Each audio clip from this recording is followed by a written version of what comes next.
Hey, this is Mike from introstars, and I'm very excited to have a new episode of the Super Connectors today. We've got a really special VIP guest, Monta from OnlyFounders. Hey Monta, it's so nice to have you on the show today. It's nice to be here. Last time you were actually at my podcast, and I'm pretty happy to be on this one. Exactly, I was so happy to be a guest on your podcast, so I had to invite you on mine, of course.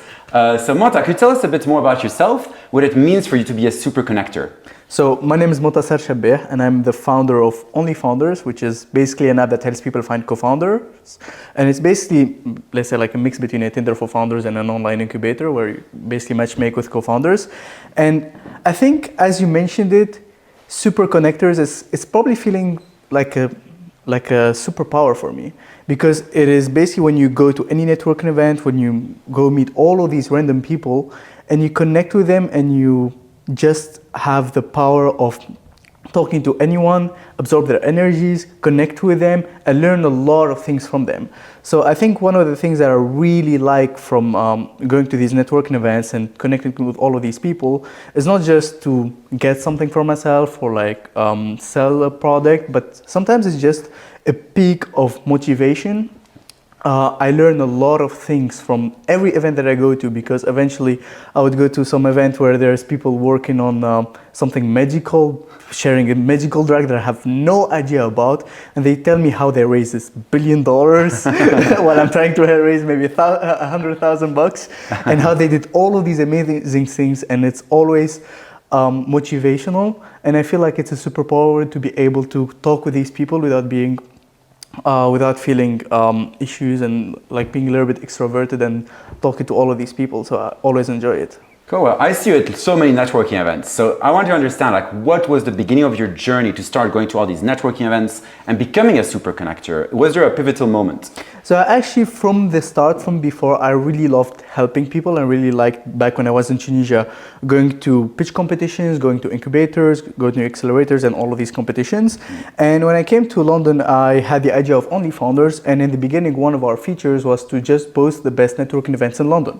And to be able to do that, we had to go to as many networking events as possible. So we've all heard this. I've been to like more than 140 networking events in less than 6 months. And in total, I think we're around like 200. Yeah. And to be able to connect with all of these people, I had to go to kind of rate the events. But eventually, I just love helping people. And going to these events, I'm able to learn a lot from people and help them a lot, and kind of like build a relationship or understand different people, either for my app or for just learning new perspectives or motivation, as I said, yeah. Great. And so how do you value those relationships and connections? What is your approach to networking today?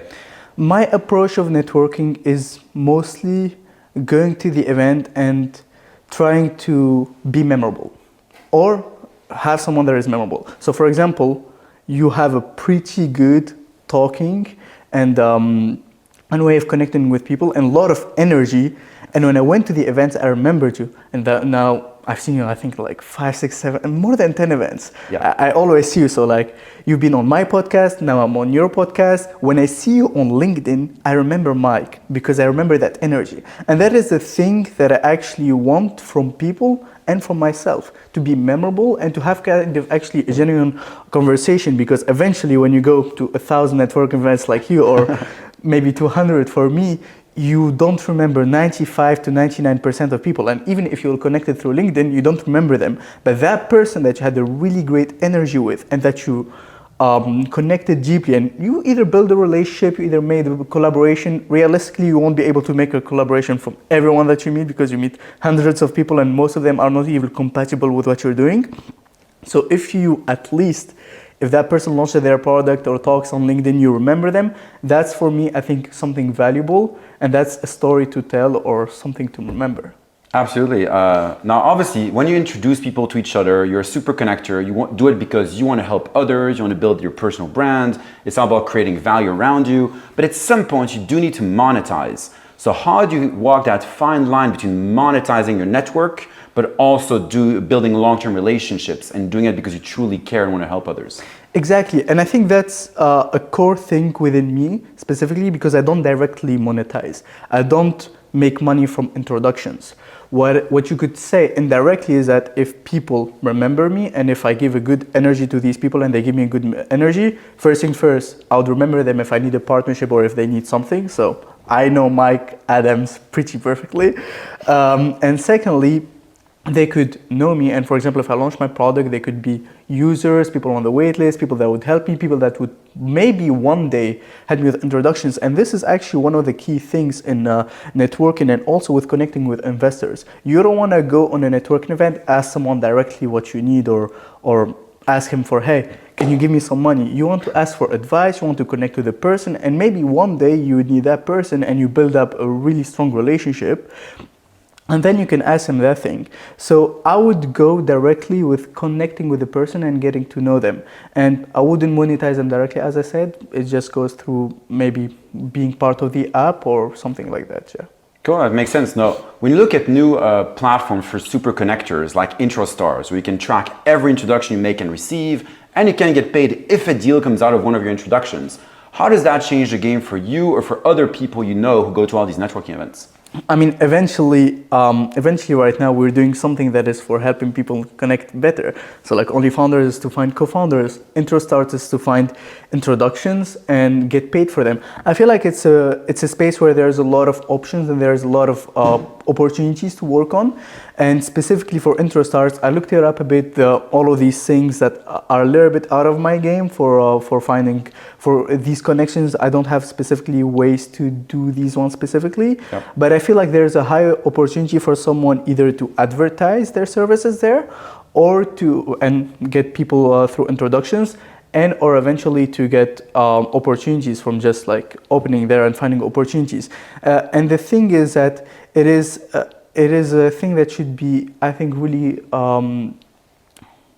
mainstreamed and should be available way more, and that could provide a lot of opportunities for people. Cool, so with new platforms like introstars, which help you track every introduction you make and receive, and also help you monetize the introduction if a deal comes out of it, how does that change the game for yourself as an introducer or for other people around you, people on your platform, people who go to your networking events? How does that change the game? I mean, eventually I am not, as I said, an introducer that gets paid from this. So I don't really see directly the value for myself as an introducer who wants to get paid, but I feel like it's a really big opportunity for people who do this. And I know that a lot of people just like you or a lot of other people do this as a not main business, but they get introduced and they introduce other people and they have to monetize it. I watched one of the podcasts and the guy said, yeah, hey, we need to put some legislation into this. It democratizes the way this happens, and it's a big opportunity.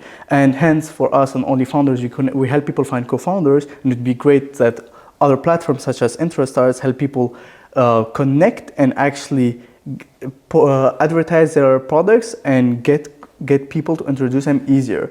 And I think one of the things that within business and within also my previous ventures that I really love and that I love in introstars is the fact that it's always a win-win situation. Yeah. So, and that's what I like about introducers and everything around what I do in entrepreneurship as well. You go to this event, you help someone, and that person helps you as well. So there's always a win-win, and it doesn't feel like you're using a person.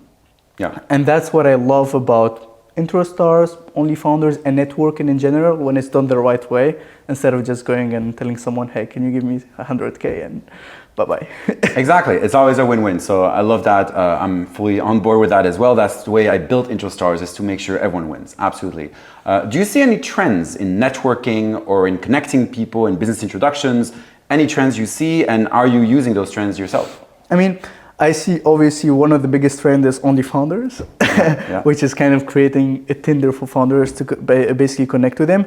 I see that a lot of people are starting to use way more LinkedIn, and a mix between going to these networking events and going to different networking events as well, and connect on LinkedIn. And I feel like the issue is that with this day and age, everyone is highly stimulated. And everything that goes within video and within really great, really well-articulated, energy-wise conversations, they're way better memorable than others. So if you use a style like Mike Adams, if you create videos, or I've seen the guy last week that literally sent me a video to introduce himself instead of just like writing a message, a basic boring message on LinkedIn. And now I remember him pretty well. I don't remember his company. It was something for Jim, but I remember him pretty well. Sure. And I feel like putting these psychological things in mind that we see on TikTok, Instagram, Reels, and whatever into real life connections could help you a lot connect and build higher relationships and better relationships. Great. So obviously, I'm sure I'm going to run into many networking events for startups in London. Can you tell us where people can find you, follow you, find out more about what you're working on, any things you're working on in the immediate future you want to share? I mean, obviously, everyone could find me on OnlyFounders. I feel like OnlyFounders is easier than my name, Montasser Chebbah, try to say it. So OnlyFounders on LinkedIn, OnlyFounders app on Instagram. If you try to say my name, Montasser Chebbah on LinkedIn, I'm pretty active as well. I don't have as many followers as you, but I'm almost at 3,000 followers there. And yeah, we're launching the app next month, pretty much. So I would be there, and if you can join the waitlist right now, if you're interested to find co-founders, make sure to find me there. Amazing. Montasser, I can't wait to try OnlyFounders as soon as it's out and obviously promote it around us. So thank you so much for your time today. Can't wait to see you at many more networking events, and good luck. Thank you so much. Thank you. Cheers.